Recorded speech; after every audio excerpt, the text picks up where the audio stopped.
الحمد للہ خلا نعمت الاسلامی وکفا بہا نعمہ. کل شکر کل تعریف اللہ سبحانہ و تعالیٰ کی اس نعمت اسلام کی جو کافی ہے نعمتوں میں. آج ہم انشاءاللہ سورہ مائدہ المائدہ شروع کریں گے اور آیت نمبر 37 تک انشاءاللہ دو چار 8 تراویوں میں انشاءاللہ اس پہ جائیں گے. اعوذ باللہ من الشیطان الرجیم بسم اللہ الرحمن الرحیم. یا ایھا الذین آمنوا اوفوا بالعقود. تو you who believe fulfill your covenants. تو پہلی جو ہم آیت یہاں پہ دیکھ رہے ہیں، اپنا جو مسلمانوں کو یہاں خطاب ہو رہا ہے، میں اس کو دو حصوں میں کروں گا اس آیت کو. تو پہلی جو چیز بتائی گئی اس کے اندر مسلمانوں کو کہ تم اپنے وعدوں کو پورا کرو، یہ تم نے عہد جو کیے ان کو پورا کرو. تو پہلا حکم جو ہے وہ اسی کے اوپر ہے. اور دیکھیے، ایک تو ہمارے جو فرض ہیں، یہ فرض ہے مسلمان کے اوپر کہ جب مسلمان کوئی وعدہ کرے، کوئی معاہدہ کرے تو اس کو پورا کرے. تو ایز اے مسلم پہلے تو ہمارا وعدہ اللہ کے ساتھ ہی ہے کہ ہم نے کہا کہ ہم نے سنا اور ہم نے اطاعت کی. We hear and we obey and we will follow his law, کہ ہم اس کے قانون کو فالو کریں گے. اس کے علاوہ بھی بہت سارے ہم نے جو ہے معاہدے کیے ہیں. ہمارے سماجی معاہدے ہوتے ہیں، ہمارے تجارت کے معاہدے ہوتے ہیں. نکاح جو ہے وہ بھی ایک معاہدہ ہے. ہمارے ملکوں کے درمیان معاہدے ہوتے ہیں.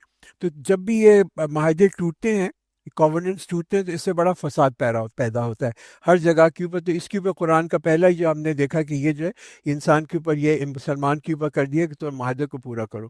احلت لکم بہیمۃ الانعام الا ما یتلی علیکم. All cattle like animal are lawful for you with the exception of those which are announced here, but hunting being forbidden when you are in a state of ihram. Surely Allah ordains whatever He pleases. تو یہاں پہ یہ بتا دیا کہ جو مویشی ہیں یہ تمہارے لیے. مویشی کیا ہوتے ہیں؟ جن کو ہم چوپائے کہتے ہیں. چوپائے مینس کہ جو اس میں بھیڑ آتا ہے، چار جو ہیں اس کی کیٹیگری میں آتے ہیں. بھیڑ ہے یا بکری ہے یا گائے ہے یا اونٹ ہے، یہ تمام یہ چار جو ہیں اس کیٹیگری کے اندر آتے ہیں. اس کے علاوہ پھر جو پانی میں رہنے والے جتنے بھی جانور ہیں وہ حدیث کے تھرو ہمیں پتہ ہے کہ وہ حلال کیے گئے. اور اسی طرح سے پرندے بھی جو ہیں جو کہ اپنے شکار کو پنجوں سے نہیں پکڑتے یا جو مردار نہیں کھاتے، وہ بھی حلال ہیں. تو یہ مختلف کیٹیگریز ہیں. اور اس میں جو ہے دیکھیے، جو ہم گوشت جیسا ہم کھاتے ہیں نا، اس کا ڈیفینیٹلی اثر جو ہے ہمارے جسم پہ بھی پڑتا ہے اور الٹیمیٹلی جو ہے ہماری روح کے اوپر بھی پڑتا ہے. یا ایھا الذین آمنوا لا تحلوا شعائر اللہ. O you who believe, do not violate the signs appointed by Allah, nor the sacred months, nor the sacred sacrificial animals, nor the animals with garlands, nor people going to the sacred house seeking the grace and pleasure of Allah. When you have taken of the ihram, you may hunt. اس کو بھی میں 2-3 آیت اس کے اندر کروں گا. یہ لمبی آیت ہے، ایز یو کین سی وہی ہے. تو اس کے اندر بھی آپ پہلا جو پارٹ ہے اس آیت کے اندر آپ جو دیکھتے ہیں وہ یہ کہ اللہ کیا کہتا ہے کہ اللہ کے جو نشانیاں ہیں، جو شاعر ہیں اللہ کے، شاعر اللہ، ان کی تم عزت کرو. یہ مقدس چیزیں ہیں جو اللہ نے بتائی ہوئی ہیں قرآن کے اندر، جگہ جگہ آتی ہے. اس کا احترام کرنا ضروری ہے. ان کی توہین نہیں کرنی چاہیے. ان کی توہین کرنا تو ایسا ہی ہے کہ جیسے آپ نے پاکستان کے جھنڈے کی توہین کی، یا تو it's a disrespect to the country. تو یہاں پہ یہ توہین اللہ کی ہوتی ہے. تو یہاں حوالہ دیا جا رہا ہے ان جانوروں کا جو کہ مکہ لائے جاتے تھے حج کے دوران، جن کو کہتے ہیں نا سیکریفیشل اینیمل. اور پھر یہ بھی کہہ دیا کہ جب تم احرام کی حالت کے اندر ہو، اس کے بارے میں بتا دیا. اور اس کے بعد اگلی جو پارٹ ہے، ولا یجرمنکم شنآن قوم and let not the hatred of a people who stopped you from the sacred mosque lead you to transgress and commit excess. تو یہاں پہ یہ بھی بتا دیا گیا کہ اس قوم کی دشمنی جس نے تمہیں مکہ میں آنے سے روکا تھا، ان کی نفرت جو ہے وہ یہ نہ ہو کہ تم حد سے بڑھ جاؤ اور جو تم لوگوں کے ساتھ زیادتی کرنی شروع کر دو. تو کیا اسلام بتاتا ہے، یہ کیا ہمیں سکھاتا ہے یہاں پہ کہ بھائی تم پہ ناانصافی ہوئی، نو ڈاؤٹ تم پہ ظلم ہوا، ڈیفینیٹلی ہوا، مگر اس کا جواب جو ہے ناانصافی اور ظلم کے ساتھ مت دو. تو یہ سکھاتا ہے اسلام. خاص طور پہ جب مسلمان ایک پوزیشن آف اسٹرینتھ کے اندر ہوتے ہیں، جب وہ حاوی ہوتے ہیں، چھائے ہوئے ہوتے ہیں، تو ان کو یہی سمجھایا جاتا ہے کہ تم جو ہے درگزر کرو، تم معاف کر دو. یہ جو سورہ مائدہ ہے، جب اس کی جو اگر آپ دیکھیں تاریخ، اس کی جو ریولیشن ہے، یہ بالکل کلوز آئی تھی جب کہ مسلمان فتح مکہ کرنے والے تھے. ابھی ہوئی نہیں تھی مگر فتح مکہ قریب تھی. اسی لیے ان کو یہ اب یہیں سے شروع سے ہی حکم دیا جا رہا ہے کہ جو ہے یہ کافروں کی نفرت جو ہے تمہیں، اس لیے کہ کافروں کی نفرت تو بہت تھی، کافروں نے بہت ظلم کیا تھا مسلمان کے اوپر، مگر یہ نہ ہو کہ اس کی وجہ سے تم ان پہ عدل نہ کرو، تو ایون کسی نے تم پہ ظلم کیا ہے اس کے ساتھ عدل ضرور کرو۔ اور یہ قرآن، اور اس کے علاوہ قرآن کیا اسی آیت میں وہ ہمیں حوصلہ افزائی کرتا ہے، انکریج کرتا ہے، but help one other in righteousness and piety and do not help one other in sin and transgression and fear اللہ، شورلی اللہ از سیویئر ان ریٹریبیوشن۔ کہ یہ کامن فیکٹر ہے مسلمان کا، کہ مسلمان اسی چیز کی تلقین کرتا ہے ایک دوسرے کو، کہ اور یہی چیز جو ہے بائنڈ کر کے رکھتی ہے مسلمانوں کو کہ تم نیک کام کرو، اچھے کام کرو۔ دیکھیے نیک کام اگر لوگ سپورٹ کریں گے، محنت کریں گے اور بہت محنت کریں گے تبھی نیکی بڑھے گی۔ اسی طرح گناہ بھی بڑھتا ہے، گناہ کے لیے بھی لوگ محنت کرتے ہیں تو گناہ بڑھتا ہے، جب لوگ نیکی کے لیے محنت کریں گے اور سپورٹ کریں گے ایک دوسرے کو تو پھر جو ہے اچھی چیزیں جو ہے وہ معاشرے کے اندر بڑھنی شروع ہو جائیں گی۔ حرمت علیکم المیتۃ والدم ولحم الخنزیر وما اخل لغیر اللہ بھی. And forbidden to you is the meat of dead animal and blood and flesh of swine and that on which any name besides Allah has been invoked, and the strangled or dead due to violent blow, killed by fall or gorged to death or savaged by the beasts of prey, except what you slaughter, and that which is sacrificed on stone altars, and that which you divide by arrows. This is also an abomination. تو پہلا جو یہ لمبی آیتیں تو میں اس کو حصوں میں اسی لیے کر رہا ہوں، پہلا جو حصہ اس آیت کا کہ جو چیزیں تم پہ حرام کی گئی ہیں ان میں کیا مردار کا گوشت، پہلی چیز تو یہ مردار کیا ہوتا ہے کہ ایک جانور مر جائے اس سے پہلے کہ آپ اس کو حلال کریں تو اس کی کیٹیگری اس کو مردار کہتے ہیں۔ اب جان اس کے اندر کیا ہے، اس کے کیا سائن ہے، وہ اوبیسلی اگر آپ ڈیپ ڈاؤن ڈائیو کرتے ہیں شریعت کے اندر اور فقہ کے اندر تو آپ کو پتہ چلتا ہے۔ تو زندگی کا سائن جو ہے وہ یہ ہے کہ اس کی یا تو دم ہل رہی ہو یا اس کی آنکھوں کی موومنٹ ہو، دیٹس اے سائن کہ ابھی وہ زندہ ہے۔ اگر اس وقت آپ نے حلال کر لیا تو پھر ٹھیک ہے۔ تو یہ ایک تو یہ ہم نے دیکھا کہ جو اب سائنس بھی یہی کہتی ہے کہ یہ جو اگر مردار کا گوشت ہوتا ہے اس میں سے خون نہیں ڈرین ہوتا تو اس میں پرابلم یہ ہوتی ہے کہ پھر وہ بیکٹیریا بہت زیادہ ہو جاتے ہیں، بڑا نقصان دہ ہوتا ہے وہ جسم کے لیے بھی، اور جو چیز جسم کے لیے نقصان دہ ہوتی ہے وہ پھر الٹیمیٹلی جو ہے وہ روح کے لیے بھی کہیں نہ کہیں نقصان دہ ہوتی ہے۔ اسی کے ساتھ ساتھ کیا اور کس چیز کی منع دی ہے، ایک تو یہ منع کر دیا، دوسرا دم، یعنی کہ جو بہتا ہوا خون ہے وہ منع، وہ اس کو منع کر دیا۔ اور پھر جو ہے جو گوشت ہے سور کا، اس کی چربی، اس کا گوشت، اس کی کھال، یہ تمام چیزیں جو ہیں ہر چیز جو سور کی ہے اس کو حرام کر دیا۔ اس کے بعد یہ بھی بتا دیا اللہ نے کہ ایسی چیز جس کو ذبح کیا جائے، ایسے جانور کو چاہے وہ چوپاؤں میں سے بھی ہو کیوں نہ، اگر اس کے اوپر اللہ کے سوا کسی کا نام لیا گیا ہو تو صرف پرمیشن یہ ہے کہ جس کو ذبح کیا جائے اس پہ اللہ کا نام لیا جائے، اور اگر کسی اور کے نام کے اوپر ذبح کیا جائے گا تو وہ اسی کیٹیگری کے اندر پڑے گا جیسے کہ ایک مردار کا گوشت ہوتا ہے۔ وما ذبح علی النصب and that which is sacrificed on stone altars and that which is divided by arrows. نصب جو تھے یہ ایک یہاں پہ پتھر ہوا کرتے تھے مکہ کے ارد گرد جو تھے کعبہ کے تھوڑے دور کے اوپر، جاہلی زمانے کے اندر کعبہ کے اراؤنڈ انہوں نے یہ پتھر لگائے ہوئے تھے کفار نے، اور وہاں پہ جا کے ان کے ہر پتھر جو تھا وہ ایک بت کو سگنیفائی کرتا تھا، تو جا کے وہاں پہ وہ اپنے جانوروں کی قربانی کیا کرتے تھے۔ تو اسی لیے قرآن نے کہا کہ اگر تم قربانی کرتے ہو، کسی بھی جانور کی قربانی کرتے ہو کسی پتھر کے پاس یہاں لے جا کے، تو یہ جو ہے یہ بھی پھر حرام کی کیٹیگری میں آئے گی۔ اچھا ان آر کنٹیکسٹ اوبیسلی وہ پتھر تو نہیں ہے، مگر اگر کوئی شخص لے کے جاتا ہے اور جا کے قربانی کرتا ہے کسی مزار کے اوپر یا کسی عبادت گاہ کے اوپر یا کسی کسی اور کا نام اللہ کے علاوہ لیتا ہے، تو وہی تمام کی تمام چیزیں یہ حرمت آف اے پلیس جس کو کہتے ہیں نا، یہ اس جگہ کے اوپر آ جاتی ہیں، تو وہ بھی جو کھانا ہے وہ بھی حرام ہوگا۔ اسی طریقے سے تقسیم کرنا تیروں کے ساتھ، یہ بھی وہاں پہ ایک ہوا کرتا تھا گیم آف چانس، اس پہ جوا کھیلتے تھے اور وہ تیر جو تھے وہ رکھے جاتے، یہ تیر کعبے کے اندر رکھے جاتے تھے ان کے فال وغیرہ نکالنے کے لیے جو استعمال ہوتے تھے، تو یہ بھی اگر اس طرح سے کھانے گوشت کو ڈیوائڈ کیا جائے تو وہ بھی مسلمان نہیں کھا سکتے۔ الیوم یئس الذین کفروا من دینکم، this day the disbelievers have lost all hope of you forsaking your deen, so do not fear them but fear me۔ اس لیے کہ اب تک اسلام جو تھا، یعنی کہ ہم یہ دیکھ رہے ہیں میں بھی 6th اور 7th ایئر آف ہجرت کے اندر جب یہ سورہ مائدہ نازل ہو رہی تھی، اس وقت اسلام تو قائم ہو چکا تھا، It was all set, firmly established. Medina was the center. اور یہ جو کفار تھے یہ ان کو تو کوئی اب امید نہیں تھی کہ وہ مسلمانوں کو جو تھے ان کو ہرا سکیں گے. تو یہ قرآن نے بتایا کہ اب انہوں نے تو پوری اپنا ان کی تو نا امید ہو چکے ہیں کہ تم اپنے دین کو چھوڑو گے, تو تم مجھ سے ہی ڈرو. الیوم اکملت لکم دینکم واتممت علیکم نعمتی ورضیت لکم الاسلام دینا. This day I have perfected your deen for you and completed my blessings for you and chosen for you Islam as a deen. But whoever is compelled by hunger and not inclined willfully to sin, then surely Allah is forgiving and merciful.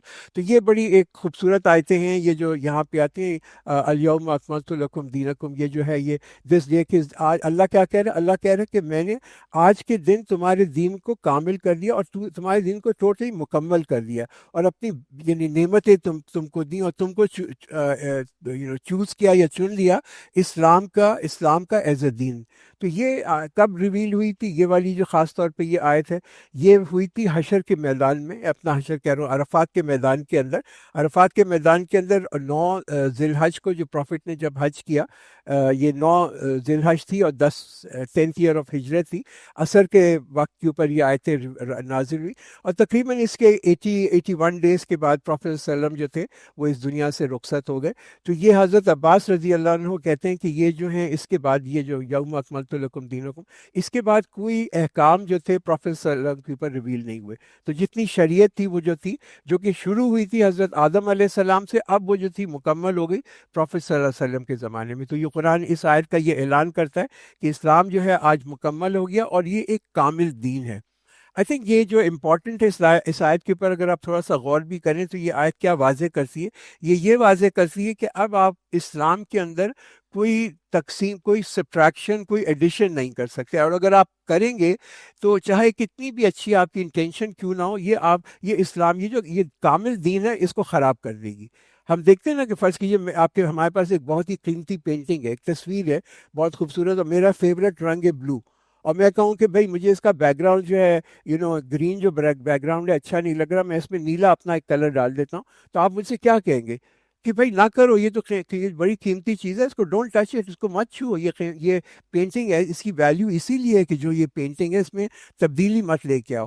اسی وجہ سے اسلام کے اندر یہ جو بدعت ہے اس کی اتنی سختی ہے کہ اس میں کوئی نئی چیز مت لے کے, اور بدعت اتنا بڑا گناہ ہے کہ یہ ایک کامل دین ہے, یہ مکمل دین ہے, اس میں تبدیلی لے کے آنا, اس میں چینج کرنا, اپنی منطق لگانا کہ یہ اس میں کیا خرابی ہے, اس میں کیا خرابی ہے, یہ مجھے نہیں پتا کیا خرابی ہے یا نہیں, بٹ نیورتھلیس یہ دین چونکہ اللہ نے مکمل کر دیا اور ایک تکمیل کر دی, اس کی وجہ سے اس کے اندر کوئی تبدیلی لانا جو ہے وہ ایک بہت بڑا گناہ ہے. اور اسی وجہ سے آپ یہ دیکھیں کہ ہمارے نبی صلی اللہ علیہ وسلم کو جو ہے اتنا بڑا رتبہ ہے.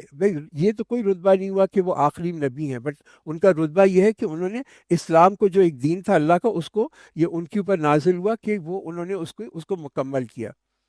Lastly, whoever is compelled by hunger and not inclined by willful sin, then surely Allah is forgiving. دیکھیے کسی کو اگر بہت زیادہ بھوک لگ رہی ہے, ابھی ہم نے اوپر حرام کی چیزیں پڑھی ہیں کہ تو یہی حکم تو یہی ہے کہ حرام مت کھاؤ, مگر یہ کہ اگر کسی کو اپنی جان بچانی ہو, اس کی زندگی تو بہت قیمتی ہے اور زندگی کو محفوظ رکھنا بہت قیمتی ہے, تو کسی کو اگر جان بچانی ہے تو یہ حرام کھا سکتا ہے, بٹ اگر وہ یہ نہ ہو کہ مزے کے لیے کھا رہا ہو یا اس کی نیت یہ ہو کہ گناہ کرے, اس کے علاوہ اگر جان بچانے کے لیے کھاتا ہے تو جو ہے اس میں کوئی گناہ نہیں. يَسْأَلُونَكَ مَاذَا أُحِلَّ لَهُمْ. They ask you what is lawful for them. Say all the good things are lawful for you, and that which you have taught the hunting animals and birds of prey, you teach them that which Allah has taught you. So eat of that which they catch for you, and mention Allah's name upon him, and be conscious of Allah. Surely Allah is swift in reckoning. تو یہاں پہ کچھ صحابی جو تھے انہوں نے آ کے پروفیٹ صلی اللہ علیہ وسلم سے رولز اینڈ ریگولیشن قواعد پوچھے تھے شکار کے بارے میں, اس لیے کہ اس زمانے میں وہ لوگ جو تھے یہ کتوں سے شکار کرتے تھے یا فیلکن سے, اب بھی لوگ کرتے ہیں, ان سے فیلکن سے شکار کرتے ہیں, ان کو پہلے سکھاتے ہیں, ٹرین کرتے ہیں, اس کے بعد پھر ان کو شکار کے لیے بھیجتے ہیں. تو یہ کہ اچھا یہ جن کو سکھایا جاتا ہے ایسے جانوروں کو, وہ اپنا جس کو شکار کرتے ہیں اس کو کھاتے نہیں ہیں. تو کیا بتا دیا کہ اس سے پہلے اس کو چھوڑنے سے پہلے بسم اللہ پڑھ لیں, اور یہ جو تھی اس زمانے کی ضرورت تھی. They say they ask you what is lawful, جائز for them. Say all the good things are lawful. کیا چیز اللہ نے جائز کی ہے؟ جو ہر چیز جو طیب ہے, الطیبات کہہ دیا کہ which are the pure thing, جو اچھی چیزیں پاک ہیں، ہولسم ہیں، اور جس کو کہ واضح طور کے اوپر منع نہیں کیا، وہ جو ہے الاؤڈ ہے. اور ہم دیکھتے ہیں نا اسلام کے اندر کہنا پہلا کلمہ طیب. طیب مانے پاک. یہ پاکیزگی جو ہے یہ بڑی ضروری ہے. پاکیزگی کیا چیز ہوتی ہے؟ کہ ایسا کھانا نہ کھائیں جو ہمارے یعنی ہیلتھ کے لیے، ہماری صحت کے لیے مضر ہو. تو اگر کسی کو ڈائبٹیز ہے تو بھائی اس کے لیے پھر چینی جو ہے، آئس کریم جو ہے وہ پاکیزہ نہیں ہے. کسی کو ہائی کولیسٹرول ہے تو پھر وہ ایسی چیزیں نہ کھائے جس سے کہ اس کو نقصان ہو. تو یہ طیب اور حلال جو ہیں یہ قرآن کے اندر سائڈ بائی سائڈ چلتے ہیں، کہ کچھ حرام چیزیں تو حرام ہیں، مگر کچھ اور چیزیں جو حلال ہوتی ہیں وہ بھی جو ڈپینڈ کرتا ہے کہ آپ کی صحت کیسی ہے، اس حساب سے اگر طیب نہ ہو تو اس کو نہ کھائیں. This day all the good things are made lawful for you, and the food of those who have been given the book is lawful for you, and the food and your food is lawful for them. تو کھانے کی تو بڑی اہمیت ہے، اس لیے قرآن اس کے اندر بہت اس کے اوپر بار بار یہ ریپیٹ کرتا ہے. جو ہم کھاتے ہیں اس کا اثر ہمارے جسم اور روح پہ ہوتا ہے، اور اس سے ہمارا یعنی کہ ہمارے اخلاق پہ بھی اثر پڑتا ہے اس کے اوپر. ہم سمپل کھانا کھا لیں. اگر آپ کو آج یہاں کھانا کھا کے آئے جس کے اندر بہت زیادہ لہسن ہو یا پیاز ہو، آپ دیکھیں کہ اس کی بو نہیں جاتی، اور اس کا بھی اثر ہوتا ہے. وہ ایک فروٹ ہوتا ہے نا ڈیورائن، اگر آپ کبھی تھائی لینڈ میں جائیں اور اس کو کھائیں تو آپ دیکھیں کہ وہ آپ نہا بھی لیں گے تو آپ کی یعنی کہ اسکن میں سے اس کی جو ہے نا بدبو آتی رہتی ہے. And the food of those been given to the people of book is حلال. اینڈ آپ کا کھانا ان کے لیے حلال ہے، اور اہل کتاب کا کھانا آپ کے لیے حلال ہے، آپ کھا سکتے ہیں. تو سارے فوڈ جو ہیں اہل کتاب کے وہ اس کی اجازت ہے، اگر انلیس کہ وہ ایسی چیزوں کے اسلام نے حرام کر دی ہو، جیسے سور ہے یا شراب ہے یا اور چیزیں اور طیبات اگر نہ ہوں. مگر یہ کہ ان کا اوبیسلی جو اگر اس میں گوشت ہے تو اس کا ذبح جو ہے وہ اسلامی طریقے کے اوپر ہوا ہو اور اس کے اوپر اللہ کا نام لیا ہوا، وہ ضروری ہے. تورات کے اندر اگر آپ دیکھیں تو اسی قسم کے سملر رول ہیں جو قرآن کے ہیں. والمحصنات من المؤمنات والمحصنات من الذين اوتوا الكتاب من قبلكم and the chaste from among the believing women, and the chaste from among those who have been given the book before you, when you give them their meher, take them in honest wedlock and not in fornication, nor take them as secret mistresses. Whoever rejects faith, his deeds are in vain, and he will be among the loser in the hereafter. تو یہاں پہ ان کی عورتوں سے شادی کی محسنات کہہ دیا کہ ان کے یہاں جو پاک دامن عورتیں ہیں اہل کتاب کی، تم ان سے شادی کر سکتے ہو، مگر یہ چیک کر لیں کہ وہ پاک دامن ہیں، یعنی یہ امپورٹنٹ ہے. تو اس کے علاوہ یعنی کہ یہودیوں کے اور عیسائی عورتوں کے علاوہ اور کوئی عورت سے مسلمان شادی نہیں کر سکتا انلیس کہ وہ کنورٹ ہو اور مسلمان ہو. اس سے پہلے آپ اس سے شادی نہیں کر سکتے. اس کے ساتھ ساتھ آلسو مسلمان عورتیں جو ہیں وہ کسی بھی غیر مسلمان مرد سے شادی نہیں کر سکتی. یا ایھا الذین آمنوا اذا قمتم الی الصلاۃ فاغسلوا. O you who believe, when you rise up for prayers, wash your faces and your hands up to the elbow, and pass your hands over your head, and wash your feet up to the ankles. And if you are unclean, purify yourself, which means یعنی کہ تم نہا لو, take a bath. And if you are sick or on a journey, or one of you comes from the call of nature, or you have associated with your wives, and you cannot find water, then cleanse yourself with pure earth and wipe your faces and your hands with it. Allah does not desire to put you in difficulty, but He wishes to purify you, and that He may complete His favor on you, so that you may be grateful. تو یہاں زور کیا دیا؟ زور تو پاکی پہ ہی دیا کہ بھئی پاکی جو ہے ہر وقت ہونی چاہیے. اگر پانی اویلیبل نہیں ہے تو تم تیمم کر لو. تیمم کا مطلب ٹو میک انٹینشن، اور یہ ریڈ لائن ہے، اس سے آگے آپ نہیں جا سکتے. تو خاص طور پہ اگر ایسی سچویشن ہو کہ پانی نہ ہو یا کسی کو بیماری ہو یا انٹینس بہت زیادہ سردی ہو، تو وہاں جو ہے ایز اے نیمل بدل ٹو وضو آپ تیمم کر سکتے ہیں. بخاری میں ایک حدیث آتی ہے، پروفیسر صلی اللہ علیہ وسلم نے فرمایا کہ نماز جو ہے وہ چابی ہے جنت کی. تو جنت کی چابیوں میں سے جو ہے نا وہ نماز ایک ہے، اور جو نماز ہے اس کی جو چابی ہے وہ وضو ہے. تو وضو کے لیے ضروری ہے کہ صحیح طریقے سے وضو ہوا، بیکاز وہ چابی جو ہوتی ہے بڑی پریسائز ہوتی ہے، ورنہ لاک جو ہے کھلتا نہیں ہے. تو یہ دونوں چیزیں جو ہیں ان کا صحیح ہونا ضروری ہے. تو چار چیزیں اس میں اسینشل ہیں جو احکام ہیں وضو کے. ایک تو وضو کے اندر اور دو تیمم کے اندر. جیسے ہم نے آیت میں دیکھا کہ پہلے اپنا پورا منہ دھو لیں, اپنے ہاتھ دھو لیں کونیوں تک, اپنے پاؤں دھو لیں, اور یعنی کہ مسح کر لیں. یہ جو چیزیں ہیں چاروں, یہ اپنا یہ جو ہیں یہ ضروری ہیں فار وضو. اور ایک دفعہ کرنا چاہیے, 3 دفعہ کرنا سنت ہے. مسح بھی کر سکتا ہے آدمی. مسح کیا ہوتا ہے کہ آپ نے وضو کیا, موزہ پہن لیا, اور اس کے بعد جب اگلا وضو کیا تو آپ نے اس کے اوپر سے ہاتھ پھیر لیا. یہ 24 گھنٹے تک ویلڈ رہتا ہے. 3 دن اگر آپ سفر میں ہو تو ویلڈ رہتا ہے. سفر کے اندر ہم نے یہ بھی دیکھا کہ نماز کو آپ شارٹن کر سکتے ہیں. آپ چاہیں تو اپنا نماز جوتا پہن کے بھی پڑھ سکتے ہیں. آپ نماز کہیں پہ بھی ہوں وہاں پڑھیں, اس کو چھوڑ نہیں سکتے under any circumstance. And remember the favor of Allah upon you and His covenants with which He bound you when you said, "We hear and we obey," and fear Allah. Indeed, Allah is all knowing of what is in your hearts.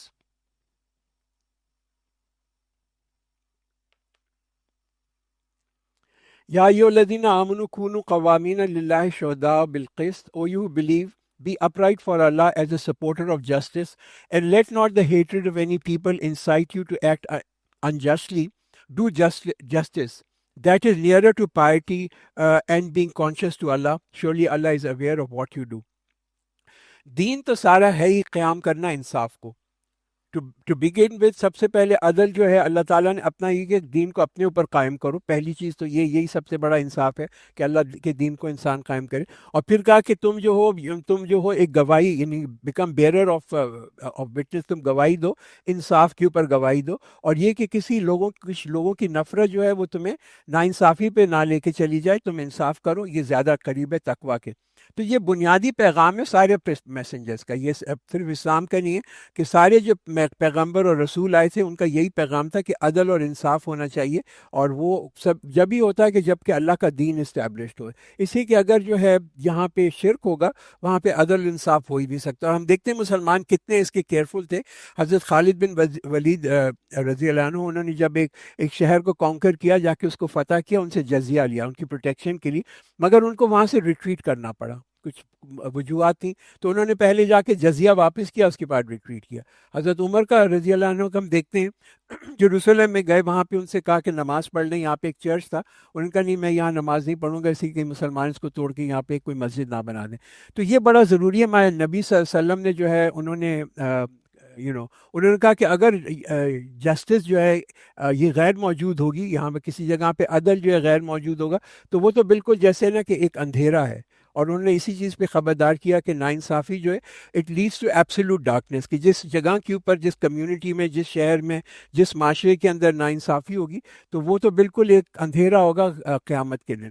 تو seriously ہمیں اس کو بھی examine کرنا چاہیے کہ ہمارے ملکوں کے اندر, ہمارے معاشرے کے اندر, مسلمان ملکوں کے اندر خاص طور پہ کتنا عدل ہے. وعد اللہ الذین آمنوا وعملوا الصالحات, and Allah has promised those who believe and do righteous deeds that for them will be forgiveness and a great reward. وَالَّذِينَ كَفَرُوا وَكَذَّبُوا بِآيَاتِنَا أُولَٰئِكَ أَصْحَابُ الْجَحِيمِ. And but those who disbelieve and deny our signs, they are the companions of hellfire. تو جو انکار کرے گا اس کو تو نتیجے کا پتہ ہی ہے. یا ایھا الذین آمنوا, یا ایھا الذین آمنوا اذکروا نعمت اللہ علیکم. O you believe, remember Allah's favor on you when some people decided to stretch forth their hands towards you, but He withheld their hands from you. Be conscious of Allah, and in Allah let the believers put their trust. کتنی دفعہ اللہ تعالیٰ نے مسلمانوں کو بچایا, کتنی دشمن سے, یہ تو ہمیں پتہ ہی نہیں ہوگا. جس دفعہ بچ گئے اس کا تو پتہ نہیں, مگر یہ کہ ہم دیکھتے ہیں کہ یہ خاص طور کے اوپر یہ جو تھا اپنا حدیبیہ کا جو معاہدہ ہوا تھا, امن کا معاہدہ ہوا تھا حدیبیہ کے اوپر, اس وقت مسلمان بالکل نہتے تھے اور بالکل کعبے کے بالکل قریب ہی تھے. اور اس وقت جو تھا پروفیٹ صلی اللہ علیہ وسلم گئے تھے یہاں پہ, اور ان کی نیت تھی جنگ کی نہیں, نیت تھی اس لیے وہ اپنا کوئی اسلحہ لے کے نہیں گئے تھے, مگر وہ گئے تھے عمرہ کے لیے, مگر ان کو روکا گیا وہاں پہ. اور اس وقت جو تھا کفار جو تھے بیٹھ کے اب یہ پلاٹ کر رہے تھے کہ یہ بڑا اچھا موقع ہے, ہم مسلمانوں کو تو آج یہاں ٹوٹلی ختم کر دیتے ہیں, اسی کے نہتے مسلمان ہیں اور ان کو ایلیمنیٹ کرنا. مگر اللہ نے پتہ نہیں ان کے دل میں کیا ڈالی کہ کفار were prevented from that. اسی کے ساتھ ہم دیکھتے ہیں بہت دفعہ ایسا ہوا کہ یہودیوں نے منصوبے بنائے پروفیٹ صلی اللہ علیہ وسلم کو قتل کرنے کے لیے, ہر دفعہ اللہ تعالیٰ نے ان کو بچا لیا. ایک دفعہ تو ان کو پوائزن, انہوں نے زہر بھی دیا. اور اس کے بعد اللہ کیا کہتے ہیں وَاتَّقُوا اللَّهَ وَعَلَى اللَّهِ فَلْيَتَوَكَّلِ الْمُؤْمِنُونَ، اور یہ کہ تم اللہ کے اوپر تقوی کرو، اور یہ کہ اللہ کے اوپر یقین رکھو، اللہ کے اوپر ٹرسٹ کرو۔ تقوی جو ہے، تقوی تو چیز کیا ہے؟ اللہ کے اوپر توکل کرنا جو ہے، تقوی تو اللہ کا اوبیسلی کہ اللہ کا خوف ہو، مگر توکل یہ ہے کہ ہمارا اعتماد ہو، ہمیں یہ بالکل یقین ہو کہ جو بھی نتیجہ نکلے گا وہ ہماری بہتری کا نتیجہ ہے، یہ توکل ہے۔ توکل کا مطلب ان ایکشن نہیں ہے، توکل کا مطلب کاہلی نہیں ہے یا لاپرواہی نہیں ہے۔ ٹرسٹ آن اللہ جو ہے کہ جو بھی ہم مشکل سے بھی گزریں گے، اللہ تعالیٰ یہی ہمارے لیے بہتر ہے، اس دنیا کے لیے بھی اس میں بہتری ہے، آخرت کے اندر بھی بہتری ہے، بیکاز جو مشکل آتی ہے اس سے اللہ تعالیٰ ہمارے گناہوں کو معاف کرتا ہے۔ And indeed Allah made a covenant with the children of Israel when we raised among them 12 leaders, and Allah said, surely I am with you if you establish prayers and pay zakat and believe in my messengers and assist them and lead to Allah and lend to Allah a beautiful loan. I will most certainly remove your sins, and I will certainly admit you into gardens beneath which rivers flow. But whoever disbelieves from among you after this, he indeed will go astray from the right path. تو یہ اللہ تعالیٰ نے عہد لیا تھا، پہلی ساری جتنی بھی قومیں آئی ہیں، کمیونٹیز آئی ہیں، نیشنز آئے ہیں، اور ان سے لیا کہ وہ جو ہے یہ اس کو مکمل کریں۔ بنی اسرائیل سے بھی لیا مگر وہ ناکام رہے اس کے اندر، اور یہ ان کے جو 12 قبیلوں کے جو سردار تھے ان کے بارے میں بتایا جاتا ہے کہ ان سے یہی کہا کہ بھائی جو اللہ کا حکم ہے، ڈیوائن کووننٹ ہے، اس کا جو ہے اس کا خیال رکھو۔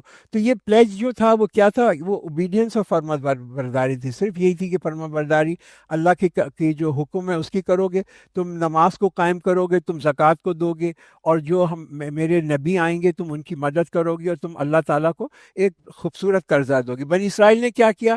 نماز تو ختم کر دی، ان کے آپ کوئی نماز نہیں، وہ نہیں پڑھتے ایسی جیسے نماز کا اللہ نے حکم دیا تھا۔ زکوٰۃ جو تھی ان کے جو رہبائی تھے انہوں نے لینی شروع کر دی، غریبوں میں جو تھا کہ اس کو ڈسٹریبیوٹ کریں گے وہ نہیں دیتے۔ اور جو قرضہ حسنہ اللہ نے کہا کہ مجھے قرض دو، تو انسٹیڈ آف گیونگ قرض اینڈ حسنہ انہوں نے تو سود کے اوپر دینا شروع کر دیا۔ اور جو اس کے بعد نبی آئے ان کا انہوں نے مذاق اڑایا اور ان کو بہت انہوں نے تنگ کیا، تو یہ ان کا رویہ تھا۔ So on account of their breaking their covenant, we cursed them and made their hearts hard. They changed the words from their context and forgot a portion of what they had been told to remember. You will find deceit in them except a few of them, but forgive them and overlook them, and Allah loves those who do good. تو بنی اسرائیل نے یہ سارے اللہ کے جو عہد تھے ان کو توڑا، اور اس کے بعد اللہ تعالیٰ نے ان کے دلوں کو سخت کر دیا، اتنا سخت کر دیا کہ اس کے بعد سچ جو تھا وہ ان کے دل میں جاتا ہی نہیں تھا۔ وہ بار بار جب انسان گناہ کرتا ہے جیسے بنی اسرائیل کرتے رہے تو پھر وہ دوری ہو جاتی ہے، اللہ کی رحمت جو ہے اس سے دوری ہو جاتی ہے، دل سخت ہو جاتے ہیں، اور یہ سب سے پہلی سزا ہوتی ہے دل کا سخت ہونا، کہ پھر انسان کا دن دنیا میں بھی لگ جاتا ہے اور گناہوں میں بھی لگ جاتا ہے۔ وَمِنَ الَّذِينَ قَالُوا إِنَّا نَصَارَى, and among those who say we are Nazarites, we took a covenant from them, but they forgot a part of that with which they were reminded. Therefore we stirred enmity and hatred among them till the day of resurrection, and soon Allah will inform them of what they did. تو یہ جو چیز بتائی جا رہی ہے عیسائیوں کے بارے میں بتائی جا رہی ہے کہ ان کا بھی ایک بڑا غلط عقیدہ تھا، اور اتنا غلط عقیدہ تھا کہ انہوں نے اپنے نبی حضرت عیسیٰ علیہ السلام کو جو تھا اتنی اسٹیٹس ان کا بڑھاتے چلے گئے کہ ان کو ڈیوینٹی پہ لے گئے، الوہیت کے اوپر لے گئے، اور ایز اے رزلٹ انہوں نے جو اس سے کرنے سے کیا پتہ چلا کہ انہوں نے اس جو اللہ کا پیغام تھا نا کہ تم شرک مت کرو، اس اللہ کے پیغام کو جو تھا نا بالکل انہوں نے جو کہتے ہیں نا اس کا انکار کر دیا۔ ہسٹوریکلی دوسری چیز جو قرآن اس کے اندر بتاتا ہے کہ یہ یہودیوں کے اندر اور عیسائیوں کے اندر ایک ہمیشہ اللہ تعالیٰ نے ایک نفرت رکھی ہے۔ یہ 2000 سال کی ہسٹری اگر آپ دیکھیں تو دیکھیے کتنی زیادہ نفرت رہی ہے بٹوین عیسائی اینڈ کرسچن۔ یہ تو ہم پچھلے 100 سال کے اندر یا 50 سال کے 60 سال کے اندر دیکھ رہے ہیں، ورلڈ وار 2 کے بعد ایک ان کی آپس کی دوستی ہے، وہ بھی اس لیے کہ مسلمانوں کے خلاف ڈٹے ہوئے ہیں۔ مگر آپ دیکھیں جب تک عیسائی حکومت کرتے رہے جیروسلم کے اوپر تو یہودیوں کا تھا بالکل ان پہ پابندی تھی، وہ داخل نہیں ہو سکتے تھے جیروسلم کے۔ انفیکٹ اگر وہ اپنا جاتے ٹیمپل کے پاس تو وہ تو ان کے لیے پنشبل بائی ڈیتھ تھا۔ اس کے بعد یہ جو یہودیوں کو اجازت ملی جیروسلم آنے کی وہ تو حضرت عمر کے زمانے کے، جب مسلمانوں نے فتح کیا، اور اس وقت یہ تھی ان کو اجازت ملی، اس سے پہلے تو وہ آ بھی نہیں سکتے تھے۔ O people of the book, there has come to you our messenger, making clear to you much of what you used to conceal of the book, and overlooking much. There has come to your light from اللہ and a clear book. تو اللہ تعالیٰ کا جو یہ پیغام ہے وہ ایک واضح پیغام ہے. اور یہودی اور عیسائیوں نے جو اپنی کتاب میں سے چھپایا اس کو، اور جو چیزیں انہوں نے نظر انداز کی، اللہ تعالیٰ نے انہی حکم قرآن کے اندر وہ ساری چیزیں جو تھی واضح یہاں پہ کر دیں. تو یہ ایک نئی روشنی اللہ تعالیٰ نے بھیجی ہے، اور یہ جو ہے یہ ہمیں بتاتی ہے کہ کون سا سیدھا راستہ ہے، کون سا راستہ گمراہی کی طرف ہے جاتا ہے. یہ صرف قرآن ہی کے تھرو ہم ڈٹرمن کر سکتے ہیں کون سا سیدھا راستہ ہے، کون سا نہیں ہے. تو دو اسینشیل چیزیں جو ہدایت کے لیے اللہ تعالیٰ نے یہاں بتا دی، وہ تو یہ کہ انسان کے اندر یہ قابلیت ہونی چاہیے کہ وہ روشنی کو دیکھ سکے. اگر آنکھیں خود بند کر لے گا تو اوبیسلی کچھ اس کو نظر نہیں آئے گا. اور دوسری یہ کہ اللہ تعالیٰ کا فرما برداری ہو، اللہ تعالیٰ کا جو حکم ہے اس کی فرما برداری ہو. یہدی بہ اللہ. With it, Allah guides all those who seek His good pleasure towards peace and brings them out of darkness into light and guides them to the straight path. تو اللہ تعالیٰ کی یہ جو کتاب ہے، اللہ کی کتاب یہ حکمت کے ساتھ ہے، اس میں احکام بھی ہیں، اور اس کے جو یہ کتاب ہے یہ نور ہے. And this is the one which is use for guidance. اس کے سارے جو قانون ہیں وہ ہمیں سیدھے راستے پہ ہی چلاتے ہیں، ہدایت دیتے ہیں. اور ان لوگوں کے لیے جو کہ ہدایت چاہتے ہیں، وہ اپنا یہ قرآن جو ہے وہ ایک بہت بڑی ہدایت ہے. تو اس اللہ کہتے ہیں نا وتھ اللہ guides all those who seek good pleasure, کہ اللہ تعالیٰ کی جو رضا چاہتے ہیں اور اللہ کی طلب چاہتے ہیں، تو اللہ تعالیٰ ان کو کس طرف ہدایت دیتا ہے؟ ان کو ایک سکون کی طرف ہدایت دیتا ہے، ان کو ایک حفاظت کی طرف ہدایت دیتا ہے، ان کو ہدایت دیتا ہے کہ وہ ساری دنیا کے اندر جو بری چیزیں ہیں اس سے وہ اسپریچولی اور فزیکلی جو ہیں وہ بچے رہیں. تو یہاں پہ انشاءاللہ ہم رکتے ہیں، ان کے بعد آیت نمبر 17 سے ہم انشاءاللہ اس کا ابتدا کریں گے.